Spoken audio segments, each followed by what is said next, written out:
Find me on this rather grey Sunday morning, standing here with Richmond Bridge behind me. It's said to be the oldest surviving bridge in London, and it forms a pretty good starting point for my walk along the Thames Path this morning. Now, my walk serves an additional purpose apart from enjoying a nice stroll on a Sunday morning. It's given me the chance to test my new camera on which I'm filming this. This is my Sony HX90V, and I intend to be using it when travelling from now on, something a little smaller than my existing camera. And today I want to try out some of its functions and to see how we get on.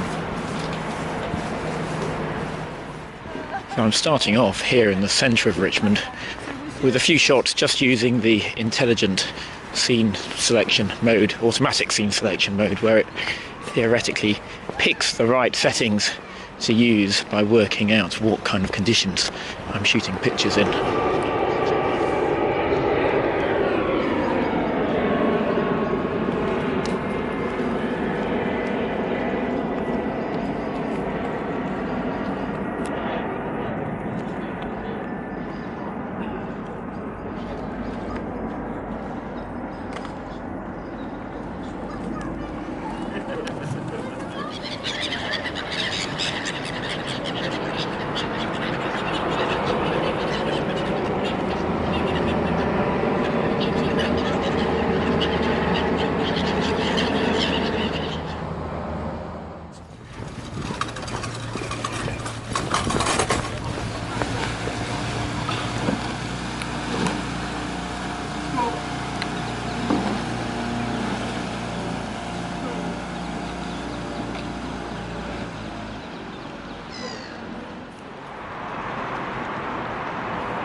Believe it or not, but once upon a time this line was a possible alternative to the Greenwich Meridian. This was the Kew Meridian, not quite so catchy. Kew mean time, anybody? And here it is passing the old deer park in Richmond, and behind me the Thames.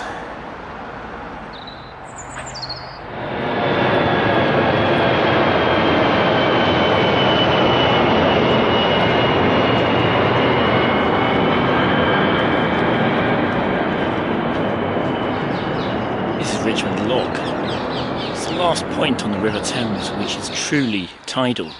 Above this point, only the high tides are reached, and the water is held there in order to maintain a depth of water, so it remains navigable all the way up to Teddington, about 3 miles up the river.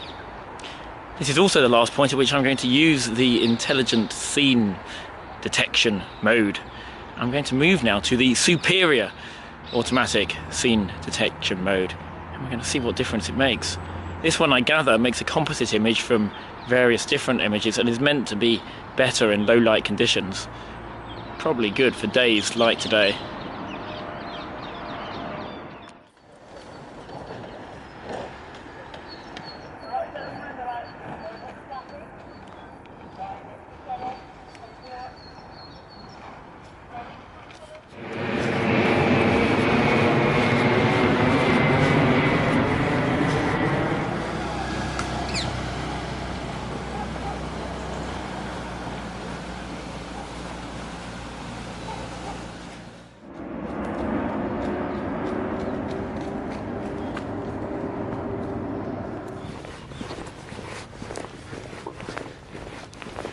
Okay.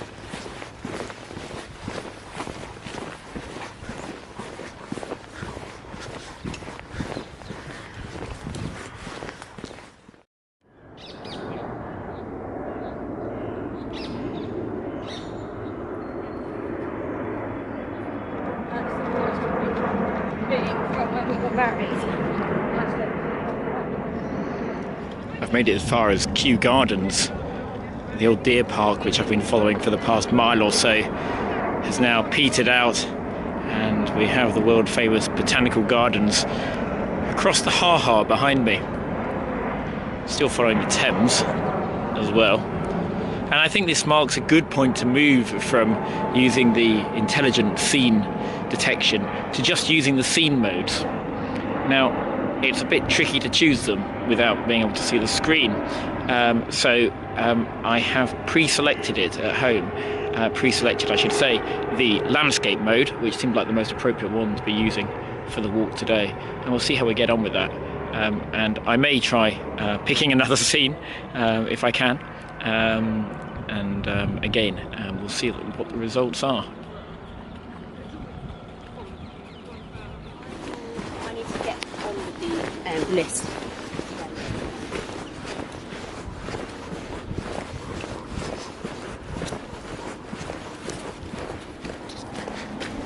Following another dog, trying to keep our distance because the closer we get, the more enthusiastic Gio gets about saying hello.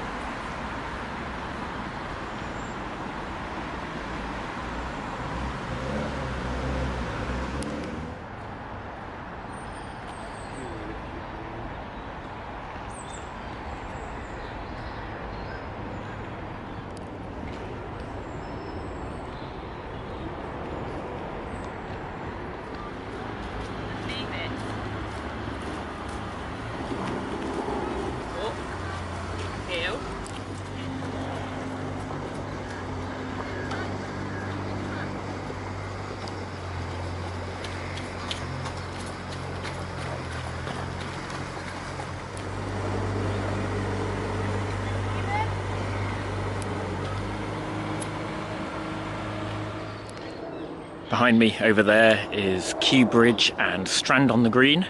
We're about 3 miles from Richmond now, and time to swap over to another setting. It's slightly more tricky now. I'm going to move over to using aperture and shutter priority, which is quite difficult to do when you can't see the screen very well at all. But we'll see what we get out of it.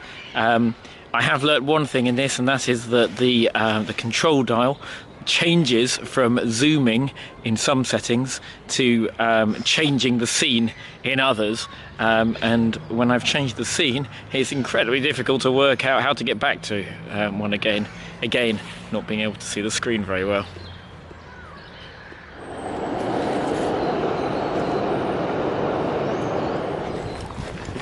Steady, Gio, please. Steady, Gio, please.